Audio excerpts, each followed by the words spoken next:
Hello friends, मैं सुशील शर्मा और welfare academy में आप सभी का स्वागत है। हाँ दोस्तों, आज मैं आप सभी को फ्यूचर परफेक्ट टेंस के इंट्रोगेटिव सेंटेंस को बताने वाला हूं कि किस प्रकार से फ्यूचर परफेक्ट टेंस के इंट्रोगेटिव सेंटेंस बनाए जाते हैं और उनके रूल्स क्या होते हैं। अब आइए जानते हैं कि उनकी पहचान क्या होती है। जब क्या शब्द वाक्य में सबसे पहले आता है तो हम सब हेल्पिंग वर्ब की सहायता से सेंटेंस को बनाते हैं। अब आइए जानते हैं फ्यूचर परफेक्ट टेंस के इंट्रोगेटिव सेंटेंस। इंट्रोगेटिव का मतलब होता है प्रश्नवाचक, सेंटेंस का मतलब होता है वाक्य। इंट्रोगेटिव सेंटेंस का मतलब होता है प्रश्नवाचक वाक्य। अब इन बनाने के जो रूल्स होते हैं, सबसे पहले आपका हेल्पिंग वर्ब आता है, फिर आपका सब्जेक्ट आता है, सब्जेक्ट के बाद में है, उसके बाद वर्ब की थर्ड फॉर्म, फिर आपका ऑब्जेक्ट। तो दोस्तों, इस रूल्स के अकॉर्डिंग ही हम सेंटेंस को बनाना कंप्लीट करते हैं, जिससे हमारा सेंटेंस आसानी से कंप्लीट हो जाता है। अब आइए इस रूल्स के अकॉर्डिंग एक एग्जांपल हम लोग करके देखते हैं। क्या वह तब तक सो चुका होगा? क्या वह तब तक सो चुका होगा?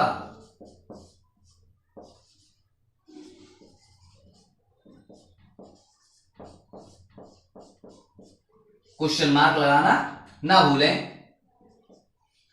अब देखिए, जैसे मैंने एक सेंटेंस लिया, क्या वह तब तक सो चुका होगा, ये हमारा सेंटेंस है। अब इस सेंटेंस को हमें रूल्स के अकॉर्डिंग कंप्लीट करना है। तो दोस्तों, दिए गए सेंटेंस में हमें सबसे पहले यह देखना चाहिए कि हमारा सब्जेक्ट है क्या। सब्जेक्ट के अकॉर्डिंग ही हम लोग हेल्पिंग वर्ब का यूज करते हैं। अब हमारा सब्जेक्ट यहाँ पे क्या है? वह के लिए क्या करेंगे?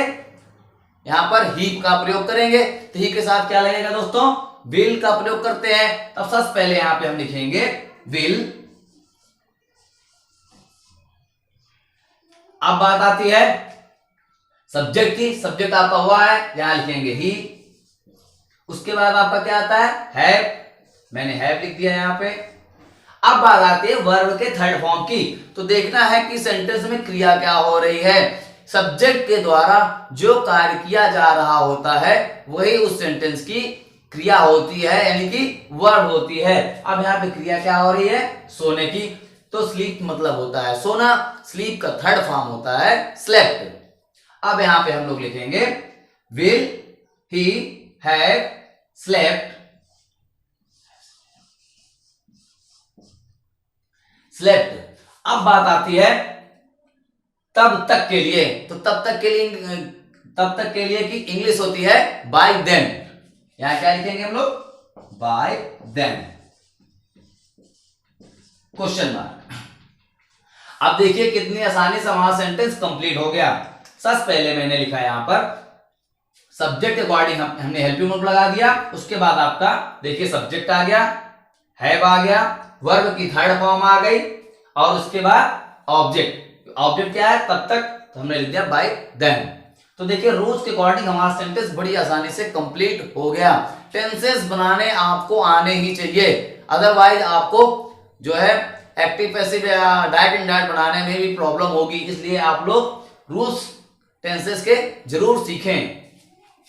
आइए मैं एक एग्जांपल आपको और करके बताता हूं।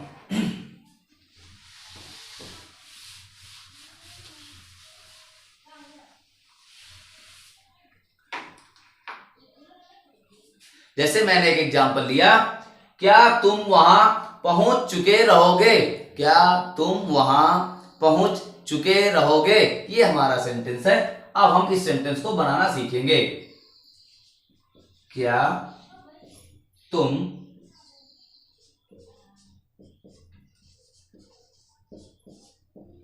वहां पहुंच चुके रहोगे?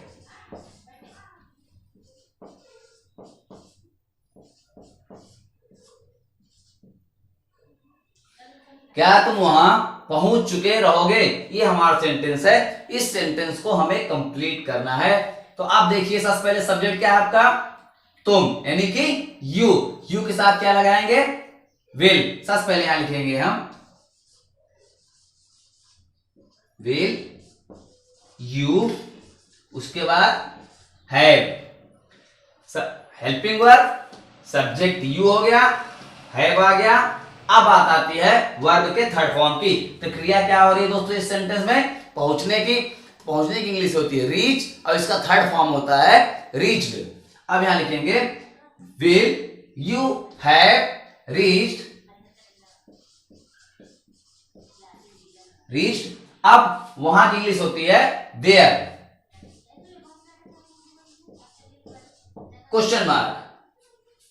अब देखिए, सबसे पहले मैंने क्या लिखा है यहां पर? हेल्पिंग वर्ब, सब्जेक्ट के अकॉर्डिंग, फिर आपका सब्जेक्ट आ गया, फिर उसके बाद हैव आ गया, वर्ब की थर्ड फॉर्म, क्रिया हो रही पहुंचने की, रीच मींस होता है पहुंचना, रीच का थर्ड फॉर्म होता है रीच्ड। यहां पे लिख दिया, और उसके बाद वहां की इंग्लिश होती है there. Will you have reached there? क्या तुम वहां पहुंच चुके रहोगे? तो ये हमारा सेंटेंस बड़ी आसानी से कंप्लीट हो गया। आइए एक सेंटेंस और करके देखते हैं।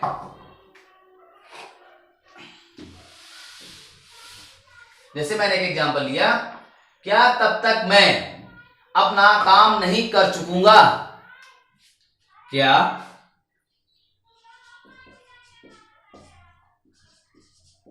तब तक मैं अपना काम नहीं कर चुकूंगा?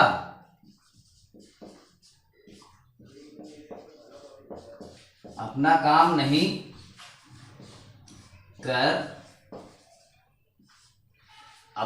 नहीं कर चुकूंगा?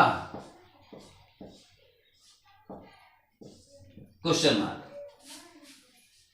क्या तब तक मैं अपना काम नहीं कर चुकूंगा? ये हमारा सेंटेंस है। अब देखिए, यदि इंट्रोगेटिव में निगेटिव शब्द का प्रयोग किया जाता है तो हमेशा सब्जेक्ट के बाद ही नॉट का प्रयोग किया जाता है। आप ये जान लीजिए, चाहे जिस प्रकार का सेंटेंस हो, चाहे जिस प्रकार का इंट्रोगेटिव सेंटेंस हो, उसमें हमेशा सब्जेक्ट के बाद ही नॉट का प्रयोग किया जाता है। अब बात आती है सबसे पहले जो है यहां पर, अब क्या सब पहले आया है तो हेल्पिंग वर्ब सहायता बनाएंगे सब्जेक्ट के अकॉर्डिंग, क्योंकि आई के साथ किसका प्रयोग किया जाता है? सेल का। तो सबसे पहले आप लिखेंगे हम सेल। अब बात आती है सब्जेक्ट की, हमें आप लिखेंगे आई। अब हम, जैसा कि मैंने आप सभी को बताया कि हमेशा सब्जेक्ट के बाद ही नॉट का प्रयोग किया जाता है यदि हमारा इंट्रोगेटिव में निगेटिव शब्द का प्रयोग किया जाता है तो। अब देखिए, सेल आई नॉट, उसके बाद have, shall I not have. अब बात आती है, अब देखिए यहां पे क्या हो रहा है? करने की। तो डू मीन्स होता है करना, और डू का थर्ड फॉर्म होता है डन। यहां लिखेंगे shall I not have done, और आई के साथ अपने की इंग्लिश क्या होती है? माई, और कार्य की क्या होगी? वर्क, और तब तक के लिए हो जाएगा by then. By then. Question. अब देखिए, क्या तब तक मैं अपना काम नहीं कर चुकूंगा? तो सबसे पहले मैंने देखिए क्या लिखा, सब्जेक्ट के अकॉर्डिंग आपका हेल्पिंग वर्ब सेल, उसके बाद आई। जैसा कि मैंने आप सभी को बताया कि सब्जेक्ट के बाद नॉट का प्रयोग किया जाता है, आपका नॉट हो गया, फिर आपका हैव आ गया। अब क्रिया क्या आ रही? करने की। तो डू मीन्स होता है करना, डू का थर्ड फॉर्म होता है डन, और आई के साथ अपने की इंग्लिश होती है माई, और काम के लिए यानी कि वर्क, और तब तक के लिए बाय देन। तो देखिए कितनी आसानी से हमारा सेंटेंस कंप्लीट हो गया। Shall I not have done my work by then? क्या तब तक मैं अपना काम नहीं कर चुकूंगा? तो देखिए कितनी आसानी से हमारा सेंटेंस कंप्लीट हो गया। दोस्तों, ये तो रहे फर्स्ट टाइप इंट्रोगेटिव के सेंटेंस। अब मैं आप सभी को सेकेंड टाइप इंट्रोगेटिव सेंटेंस बनाने के रूल्स और कुछ एग्जाम्पल करके मैं आप सभी को दिखाता हूं। रूल्स यही रहते हैं, बट आपका जो क्वेश्चन वर्ड है वो पहले आ जाता है। तो यहां पे क्या आ जाता है दोस्तों? सबसे पहले क्वेश्चन वर्ड। उसके बाद आपका विल शैल, फिर आपका सब्जेक्ट, फिर आपका आ गया है वर्ब की थर्ड फॉर्म, उसके बाद ऑब्जेक्ट। ये आपका रूल्स होता है। इस रूल्स के अकॉर्डिंग ही हम सेंटेंस को बनाना सीखते हैं। जैसे मैंने एक सिंपल सा एग्जांपल लिया, तब तक तुम क्यों जा चुके रहोगे। तब तक तुम, तब तक, तब तक तुम, तब तक तुम क्यों, तब तक तुम क्यों जा चुके रहोगे।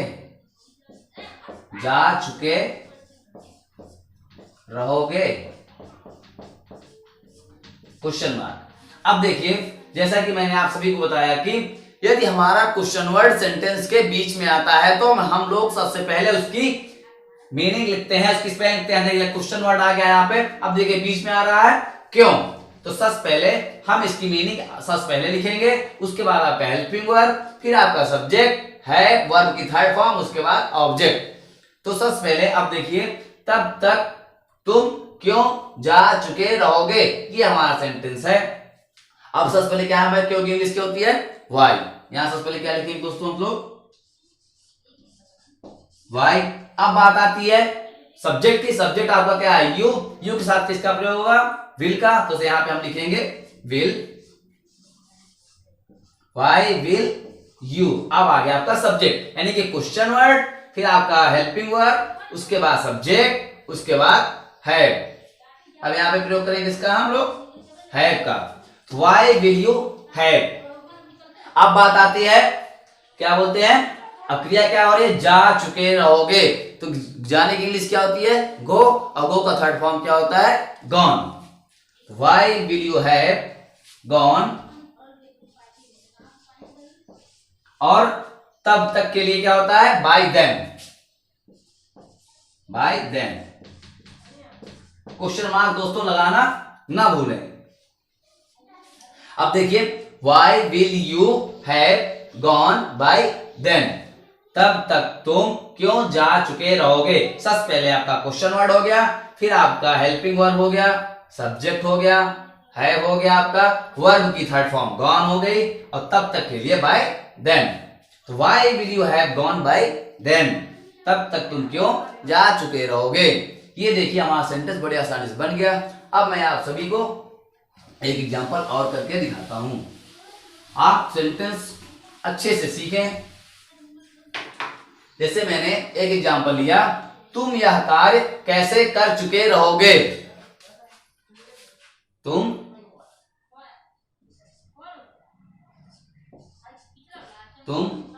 यह कार्य कैसे कर चुके रहोगे। तुम यह कार्य कैसे कर चुके रहोगे। आप क्वेश्चन मार्क, तुम यह कार्य कैसे कर चुके रहोगे, ये हमारा सेंटेंस है। अब मुझे इस सेंटेंस को कंप्लीट करना है। अब देखिए क्वेश्चन वर्ड का क्या आ रहा है दोस्तों, आपका कैसे। तो कैसे की इंग्लिश क्या होती है, हाउ। हाउ के साथ आप देखिए, हाउ क्या आपका क्वेश्चन वर्ड। अब बात आती है हेल्पिंग वर्ब। हेल्पिंग वर्ब हम लोग सब्जेक्ट के अकॉर्डिंग लगाते हैं। सब्जेक्ट आपका क्या है यहाँ पर, यू। यू के अकॉर्डिंग क्या लगेगा यहाँ पर, विल। क्या लिखेंगे, विल, हाउ विल यू। अब बात आती है सब्जेक्ट के बाद हैव की, यहां पे हमने हैव लिख दिया, हाउ विल यू हैव। अब बात आती है क्रिया की, वर्ब के थर्ड फॉर्म की। तो यहां पे क्रिया क्या हो रही है, करने की, डू मीन्स होता है करना, डू का थर्ड फॉर्म क्या होता है, डन। यहां पर हम लोग लिखेंगे how will you have done. अब यह कार्य, जो दिस मीन्स होता है यह, और वर्क मीन्स होता है कार्य। How will you have done this work, this work, question mark. How will you have done this work. सबसे पहले क्वेश्चन वर्ड आ गया आपका, फिर उसके बाद हेल्पिंग वर्ब, सब्जेक्ट, फिर उसके बाद है वर्ब की थर्ड फॉर्म डन, और यह कार्य दिस वर्क। तो how will you have done this work, बड़ी आसानी से देखिए सेंटेंस हमारा कंप्लीट हो गया। तो इस प्रकार से आप सेंटेंस बनाना सीख सकते हैं और कंप्लीट कर सकते हैं। तो दोस्तों आइए मैं एक एग्जांपल आप सभी को और करके बताता हूं। जैसे मैंने एक एग्जांपल दिया, वह कहां भाग चुका होगा, वह कहां भाग चुका होगा। ये हमारा क्वेश्चन है, इस क्वेश्चन को हमें सॉल्व करना है। वह कहां भाग चुका होगा। अब देखिए क्वेश्चन वर्ड यहाँ पे कहा है, क्वेश्चन वर्ड अब आप देखिए बीच में आ रहा है। तो सबसे पहले क्वेश्चन वर्ड की इंग्लिश क्या लिखेंगे हम लोग यहाँ पे, वेयर। यहाँ पे लिखिए WHERE, वेयर। अब बात आती है सब्जेक्ट के अकॉर्डिंग, हेल्पिंग सब्जेक्ट आपका क्या है, वह। तो वह के साथ इसका प्रयोग होगा विल का, where will he, where will he have. अब बात आती है भागने की। तो रन मीन्स होता है दौड़ना यानी कि भागना। तो रन का थर्ड फॉर्म क्या होता है, रन, रन रन रन। अब यहां हमने लगा दिया क्वेश्चन मार्क। तो where will he have run, वह कहां भाग चुका होगा। तो देखिए दोस्तों कितनी आसानी से हमारा सेंटेंस रूल्स के अकॉर्डिंग कंप्लीट हो गया। यदि आपको रूल्स आएगा तो आप उस रूल्स के अकॉर्डिंग सेंटेंस को बड़ी आसानी से कंप्लीट कर सकते हैं। यदि हमारे क्वेश्चन वर्ड में इंट्रोगेटिव सेंटेंस आता है, क्वेश्चन वर्ड में निगेटिव शब्द का प्रयोग किया जाता है, तो हम लोग हमेशा सब्जेक्ट के बाद ही नॉट का प्रयोग करते हैं। तो दोस्तों ये तो रहे फ्यूचर परफेक्ट टेंस के इंट्रोगेटिव सेंटेंस, जिनको मैंने आप सभी को बनाना सिखाया कि किस प्रकार से रूल्स के अकॉर्डिंग सेंटेंस बनाए जाते हैं। तो दोस्तों आप लोग जो है रूल्स के अकॉर्डिंग सेंटेंस बनाना जरूर सीखें। यदि हमारा वीडियो आप सभी को पसंद आए तो इसे अधिक से अधिक शेयर करें, लाइक करें और सब्सक्राइब करें, जिससे हमारे लेटेस्ट वीडियो के अपडेट आप सभी को मिलते रहें।